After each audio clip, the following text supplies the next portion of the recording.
हम मरीब के करीब पहुंच गए।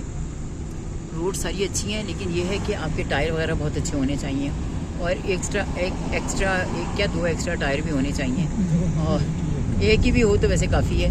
लेकिन ये है कि रोड जो इतने सारे बंदर थे, बंदरों को ये देखे, बंदर देखे, ये बंदर देखे, ये खाने पीने के चक्कर में बैठे होते हैं असल में। ये लोग आते हैं जो उन्हें उनका खाना पीना छीन छान के भाग जाते हैं। वो ना रोड्स अच्छी हैं, लेकिन ये कि आजकल बारिश की वजह से जो है वो बहुत ज़्यादा लैंडस्लाइडिंग आई हुई है। ये देखिए ये बंदर है, ये पूरी फैमिली है यहाँ पर। लेकिन ये है कि यहाँ पंजाब हुकूमत ने भी और अच्छी केपी के हुकूमत ने भी ना अच्छी सड़कें बनाई हुई, लेकिन अब मुझे लग रहा है कि बारिश की वजह से जो है ना सड़कें काफ़ी ख़राब हुई हुई हैं। लेकिन आपकी गाड़ी सही हो तो आपको आना चाहिए, नहीं तो बहुत मुश्किल है कि अगर कहीं ख़राब हो जाए कुछ हो जाए, क्योंकि सफ़र लंबा हो, गाड़ी अच्छी हो। और मोस्टली कोशिश ये होनी चाहिए कि आपका सफ़र दिन में हो, रात में ना हो, क्योंकि रात में तो बिल्कुल कुछ नहीं पता चल रहा होता। और एक कई जगह ऐसी है कि आप बिल्कुल सड़क के करीब आए तो फिर आपको पता चलता है सड़क तो आधी टूटी हुई और आपने आधी टूटी हुई सड़क के पास से गुजरना है। इससे कोशिश ये करनी चाहिए कि आपकी गाड़ियाँ जो है वो सही रखें। ये भी फैमिली आई हुई है, तस्वीरें बना रहे हैं। ये देखिए ये भाई बना रहे हैं तस्वीर, यहाँ पे लोग रुक के और तस्वीरें बना रहे थे। मौसम शाम का शुरू हो गया है, तो अभी यानी सीन बहुत अच्छा है। आप भी ज़रा एहतियात से ही चलाएँ, ब्रेक मार लेते हैं तो मेरा कैमरा भी गिर जाता है। तो ये देखिए ये ज़रा बहुत ज़्यादा जो है ना, ये देखिए कितनी खतरनाक स्लोप है यहाँ पर ना।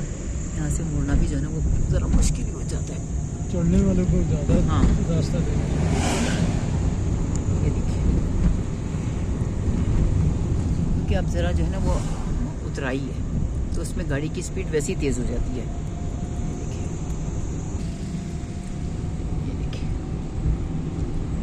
छोटी देर में और छोटे गियर में चलानी चाहिए। जब उतर रहे हो ना तो उस वक्त आपके गियर छोटे होने चाहिए, बड़े गियर में गाड़ी नहीं चलानी चाहिए, क्योंकि इंजन पे भी बहुत ज़्यादा असर होता है और गाड़ी ख़राब होने का भी डर ज़्यादा हो जाता है। और बहुत एहतियात से सीट बेल्ट ज़रूर बंधी हुई होनी चाहिए, जो मैं कह के अपने हस्बैंड से बंधवाती हूँ, क्योंकि उन्हें कोई शौक़ नहीं सीट बेल्ट बांधने का। वो समझते मैं वैसे बहुत महफूज हूँ, लेकिन ये कि क्योंकि आपकी स्पीड तेज़ होती है। देखिए ये इतनी ख़तरनाक यानी जिसे कहती हैं, देखिए ढलवान है। हम करे यार बस खैरियत से पहुँच जाए हमारी, कि आधा तो दम ही निकल जाता है। सड़कों की वजह से आगे इतना खूबसूरत सीन है कि बस वो जब आप कोई सीन देखें तो फ़ौरन ये दिल होता है कि इसे कैमरे में कैप्चर कर लो। इतने प्यारे अल्लाह का जितना शुक्र अदा किया जाए कि अल्लाह पाक ने इतना हसीन मुल्क बनाया है ना, कि ये देखें ये बादल सारे नीचे आए हुए हैं इस वक्त जो है ना, ये सारे बादल नीचे, और ये मुझे इसमें मेरा कैमरा भी धुंधला हुआ हुआ है। ये देखिए आप ये लाइट जलाता हुआ आ रहा है, क्योंकि उसे भी कुछ नज़र नहीं आ रहा, क्योंकि सारे बादल इस वक्त ज़मीन पे फिर रहे हैं। अब तो बादलों से भी डर लगने लगा है कि पता नहीं किसी वक्त इकट्ठा होकर हम पर हमला उमर हो जाए। अल्लाह रहम करे, अल्लाह पाक बचाने वाला है। लेकिन यह है कि इस दफ़ा मौसमी हालात जो चेंज हुए हैं ना, उन्होंने सब कुछ ही बदल कर रख दिया है। हर चीज़ से डर लगने लगा है। अल्लाह पाक तू हम पर रहम फरमा और हमारे लिए आसानी पैदा कर। तो पहले ये बादल आते थे, ऐसा इन्हें हाथ लगा लगा के हम इतना खुश होते थे।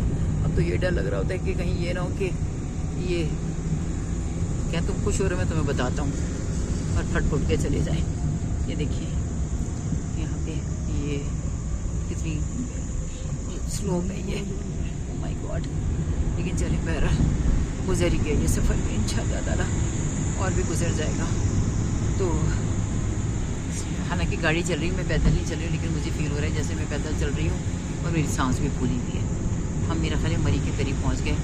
ये लिखा हुआ है खैरा गली बाज़ार, यानी कैसे कैसे नाम है, खैरा गली, लोंगा गली।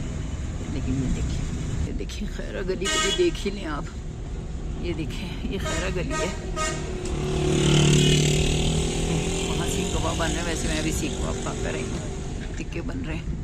खुशबू इतनी अच्छी होती है कि दिल ही ख़राब होना शुरू हो जाता है कि बस दोबारा से खा लो। ये देखिए इतने सख्त बादल नीचे हैं कि लाइट जलानी पड़ रही है। अल्लाह ताला साफ खैरियत के पहुँच जाए हम लोग मरीना, अल्लाह ताला रहम करे।